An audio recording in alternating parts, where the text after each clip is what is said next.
5, 6, 7, 8, 9, 10. Hello everyone, I think that we are now officially live. I am here on the channel. Now you might be thinking to yourself, CJ, why is the background all different for a reaction? I didn't like change. Well, the change has been kind of forced, as you may or may not know if you follow my social media. My dog Rocky obviously was very unwell this week. He's had a surgery this morning, so he's had stitches in and stuff like that. So I didn't want to go upstairs because he'll follow me upstairs and he's not to do that. So I'm camping down the stairs. I'm sleeping on the old couch for the wee man. So apologies about the change. And if the sound and that's not quite right, I do apologise. But we are obviously here. Wait, I need to move my mic over here, mate. I need to move my mic over here, Craig. Get your finger out. Come on.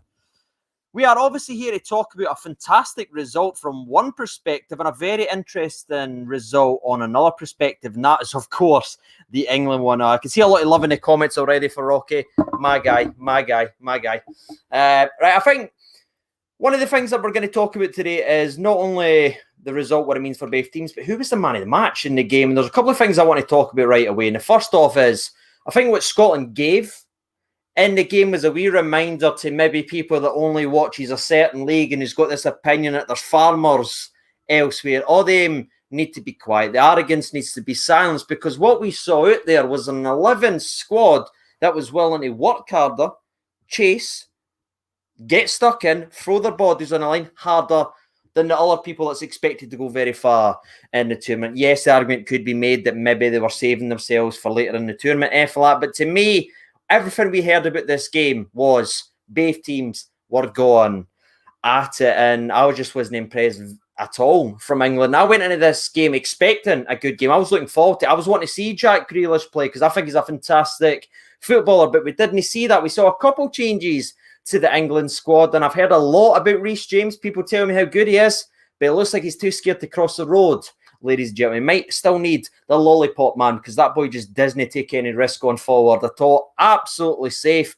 And I saw that from Declan Rice and Calvin Phillips as well. Too safe in the middle of the park. But from the Scotland perspective, again, it was a dug-in performance. And we saw a couple changes as well to the 11, thankfully, troops. And this is what we were wanting. Can I just ask you, whether you're watching live or you're watching after the fact, but was this 11, no, pretty much what we were all kind of wanting, bar maybe one or two spaces, but this 11 right here made all of us, or at least to my perspective and what I saw online, sit back and so, that's the team that we thought we were going in the Euros way.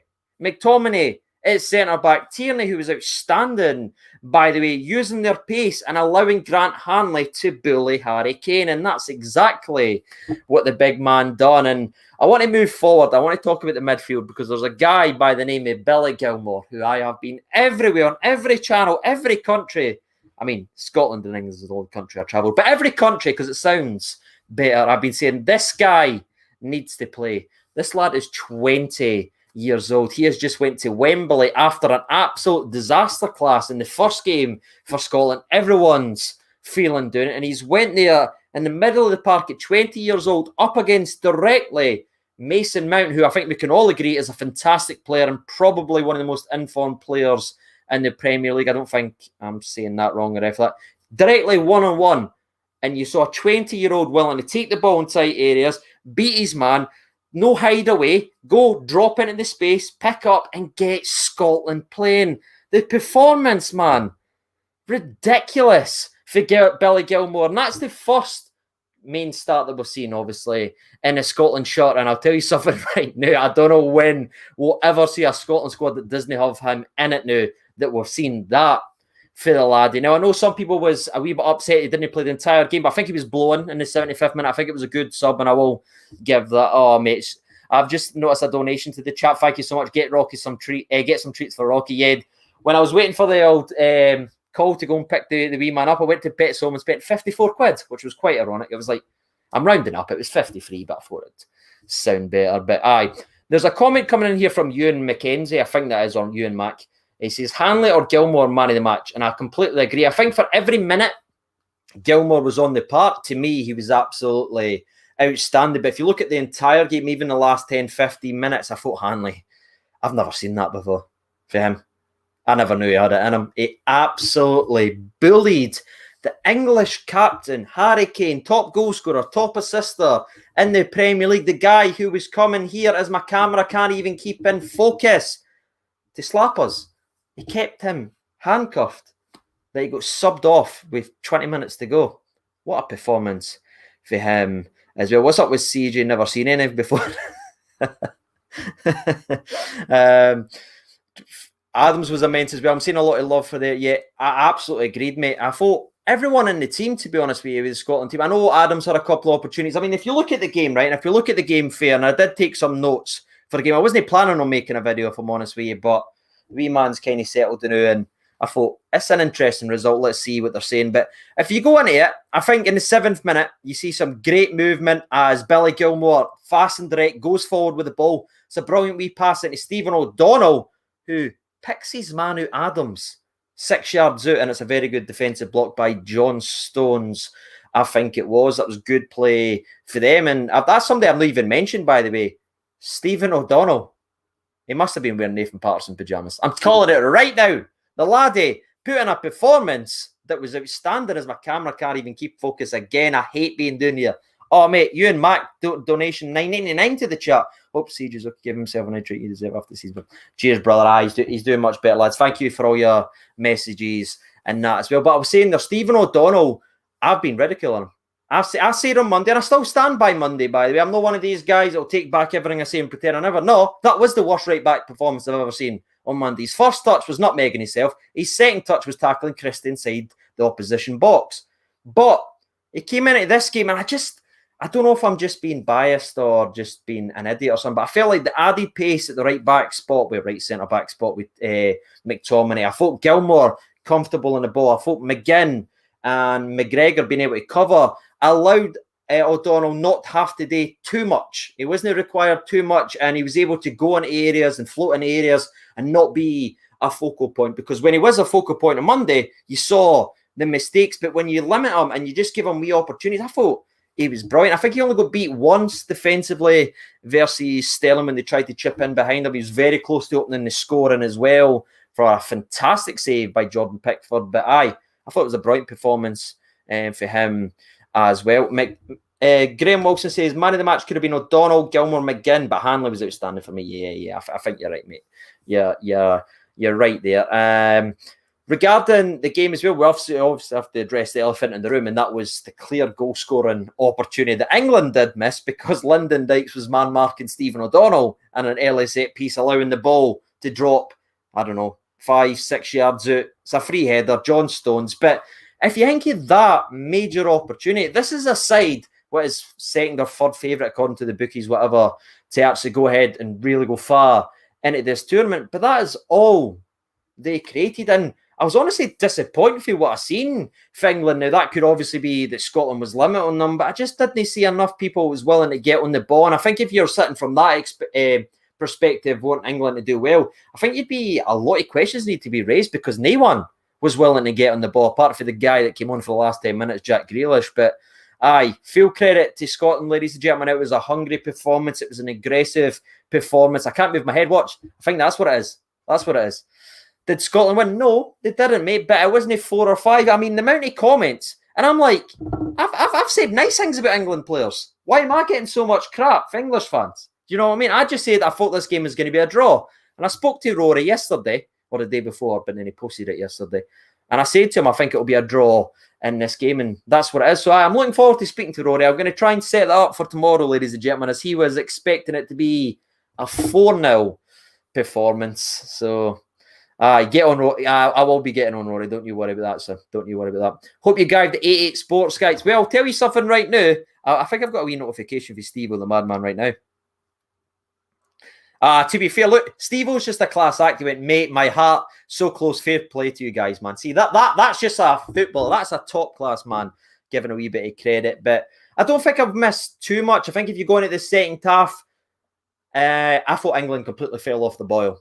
Genuinely, I thought Scotland looked to me dangerous. I thought McGinn started to take over the game, and I was a wee bit disappointed with McGinn, even in the first 20, 30 minutes of this game. But the more the game went on, I thought McGinn started to get involved in it. He started to get out of that arguing with the referee push. He pushed that to the side, got his head down, and that's when he starts to look the player that we know It can be despite him being a Celtic season ticket holder. Aye, that was unfortunate. That was unfortunate. I nearly turned the telly off at that point, I'm going to be honest. But, aye, I've got no complaints from either side. We definitely need to, the two-time, nice Dr. Disrespect, getting a bit of love. We need to start putting our chances away. I think if you look at the game as a whole, you will see Scotland having 3 or 4 clear-cut opportunities. Che Adams, now, I'm going to say his finishing was a wee bit off the night, but in terms of what he brought to the team, it's night and day. If he played versus Czech Republic, versus Czech Republic, I didn't think we're getting beat 2-0. Yes, he came on the game, blah, blah, blah, but you can see what that laddie adds, his energy, his movements. He was just unfortunate with a couple of his finishes, and some of our set-piece delivery, uncharacteristically, by Robo was unfortunately poor as well, but Derek's saying there, a draw actually flattened England. That's interesting. I agree with that. I don't know what the pundits are going to be saying. Obviously, I've got the TV on the now. I've got ITV on, and I've got to be honest, Gary Neville does not look happy, but I've no idea what they're actually saying. I'm saying McGinn grew into the game and became the player we know he can be. I thought the first 20 minutes, he wasn't.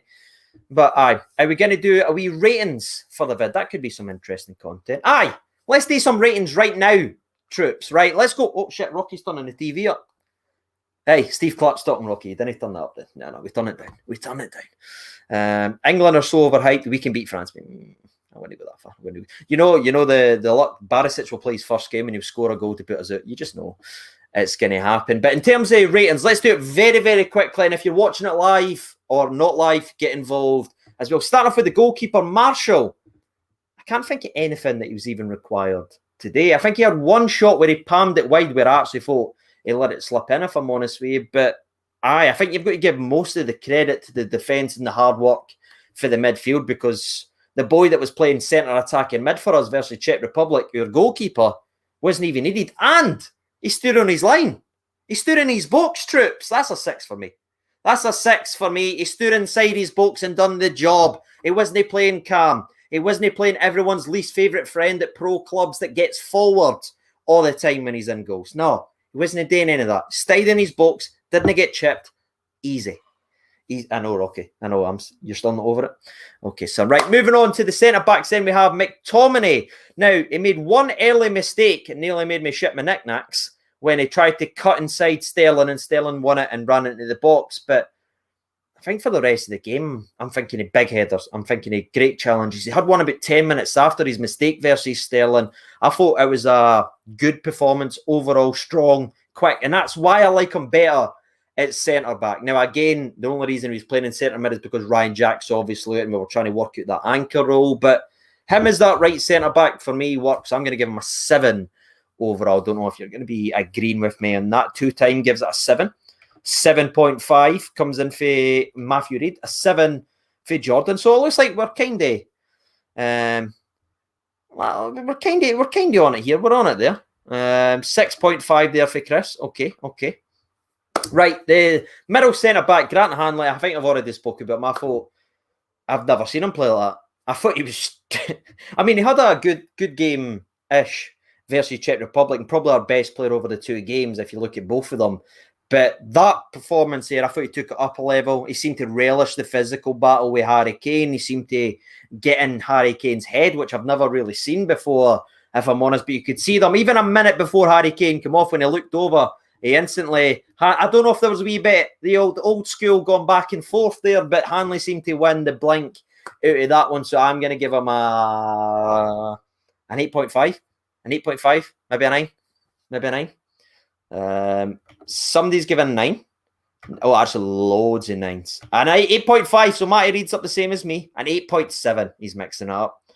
Hanley the gorilla. He does have that build, doesn't he? He's kind of built that. Left centre-back, we move. Tierney. Considering he's just off a calf injury, I thought he was excellent. And somebody said to me when I tweeted out saying he had a very good game, he was like, oh, I hate praising him because he used to play for Celtic. But then I was like, remember when we always laugh at pundits and media people because they didn't give credit to Rangers players because they're playing elsewhere or they previously played for Rangers? We mock that. Well, I'm not going to sit here and be that meme myself. I laugh at other people. I laugh at Celtic fans that kind of give Rangers players credit when they go there and day sun. So I thought Tierney was excellent. I'm going to be honest. Coming in that left centre-back spot, you could see the difference right away. Pace, going up and doing it. He offered a threat. He helped the ball get from defence up to the midfield rather than that stupid long ball that we done versus Czech Republic. So, 7.5, maybe even 8 for me, if I'm honest. Curry, right in a 7.5. Oh, and that's a nice dog as well, or Curry. All the best, big man. Loads of claps in the old commentos. Best left centre back. I don't know about that. What is a foreign? Imagine dyeing your hair like that. Imagine dyeing your hair like Gaza, building it up and then ghosting as badly as that.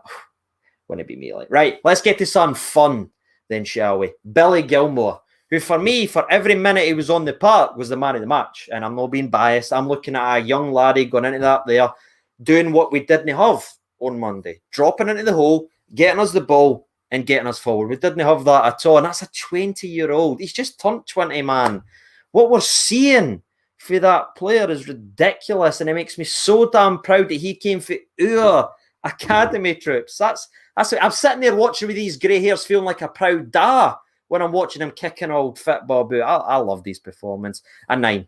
I'm giving him a 9. I don't care. I'm giving him a 9.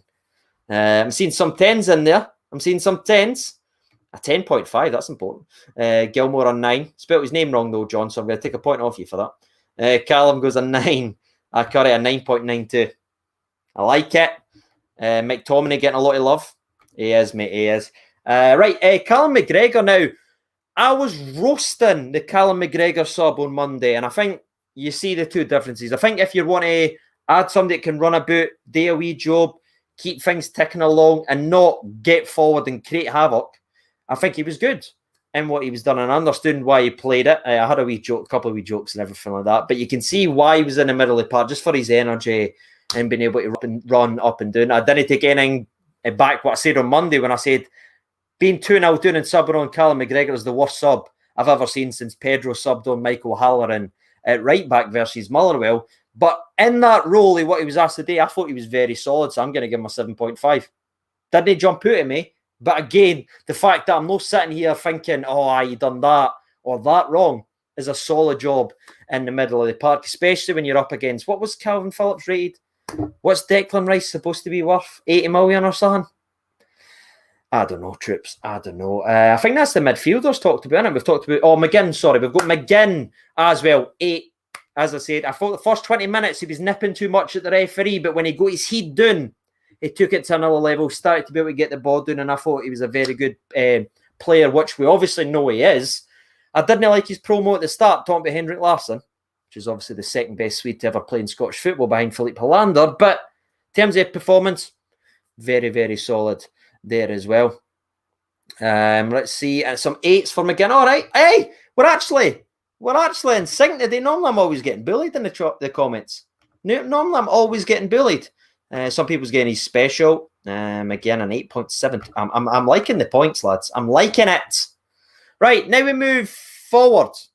We go to the two up top, I believe. Have I messed this up? Oh, no, I've not even done the fullback shit, have I? I'm tired. Lads, I'm tired. I was up at like 7 in the morning walking Rocco and then taking him to the vet. I'm very tired. Apologies. So we'll go into the fullbacks. We'll start off with Stephen O'Donnell. I thought it was a better performance, like I said earlier on in the video. I think the increased help, the coverage of Mick Tommeny, helping him out there at the back. I thought Billy Gilmour took a lot of pressure off him, needing to touch the ball in and around the defence. Got it in safe areas. Very strong defence. I'm giving him a 7. 7.5? 7.5. Is that harsh? I mean, he did come very close to scoring, didn't he? 7.5, 8? I don't know. In between that. 7.75. He totally surprised me today. He played very well. Agreed. O'Donnell was a surprise. A 7 in there. I think I'm going to go an 8, you know. I think I'm going to go an 8 now that I think about it.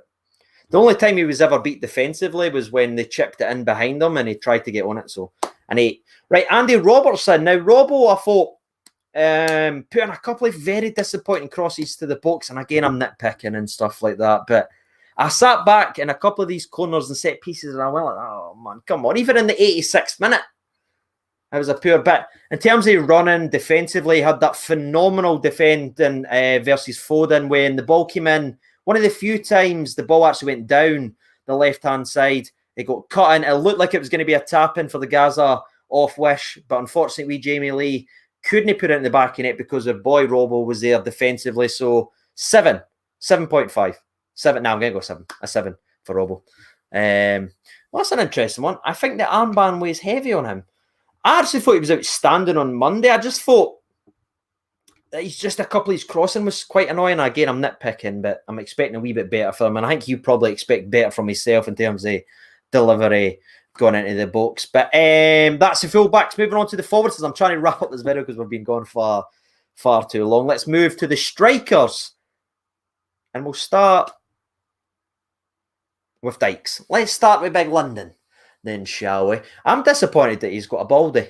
I'm just going to say it. I thought he'd have done something, what you say, but that weird sentence aside, I thought he'd done all right with a couple of his headers. I thought he brought the ball down. I thought he kept going. I thought he kept running. I thought he put himself about. I think in the 90th minute where he did make that big one mistake, and nearly gave an opportunity away to England, that's because he just gave everything in the game. Like, genuinely, he was knackered. He was absolutely pan-breed.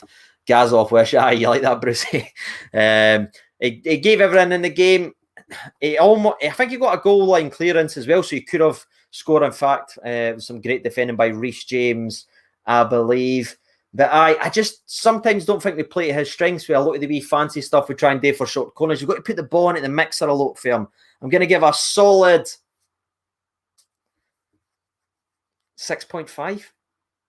Don't know if that's harsh. I've got 6.5. 6.5.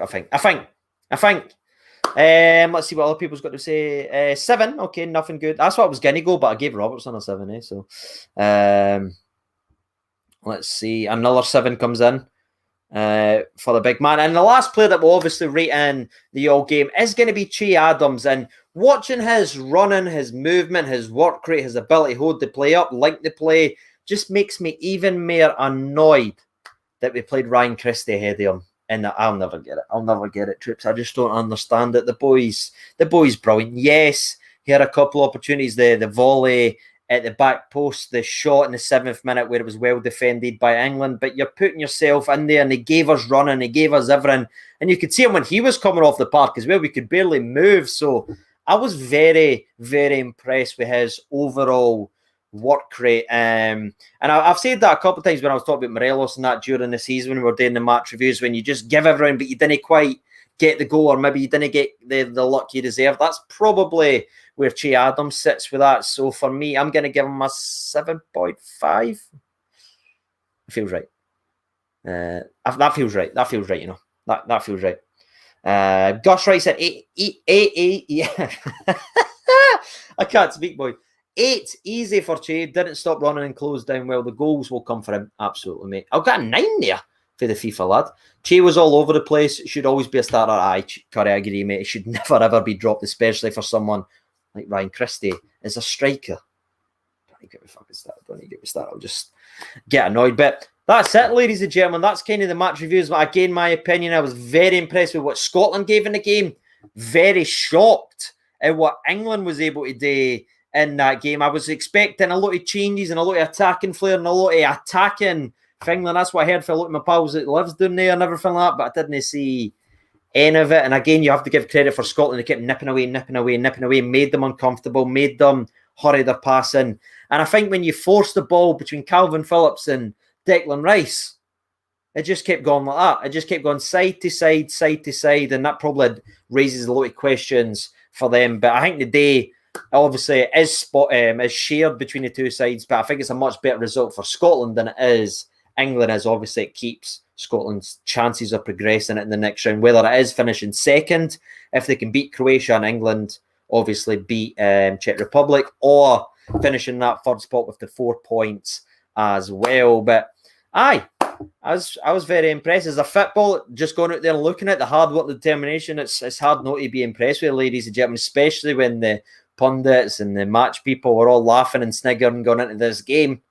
The players shut them up. So, fair play to them, ladies and gentlemen. But that is it It is a 0-0 draw. It survives for Scotland, and obviously England are still in a good position to qualify as well. If you're watching this video after the fact, make sure you get your opinions out there and let me know who your man of the match was. And hell, even if you are watching it live, if you didn't mind coming back and commenting when it's posted, that'd be tremendous. And if you didn't mind hitting the like button, that'd be always appreciated, as it helps people not only find this video, but the channel in itself, as we're trying to reach the 50k dream. But me and the wee Rocky now is going to get a wee early one, ladies and gentlemen. Thank you for all the kind messages, all the support. Rocco is doing fine.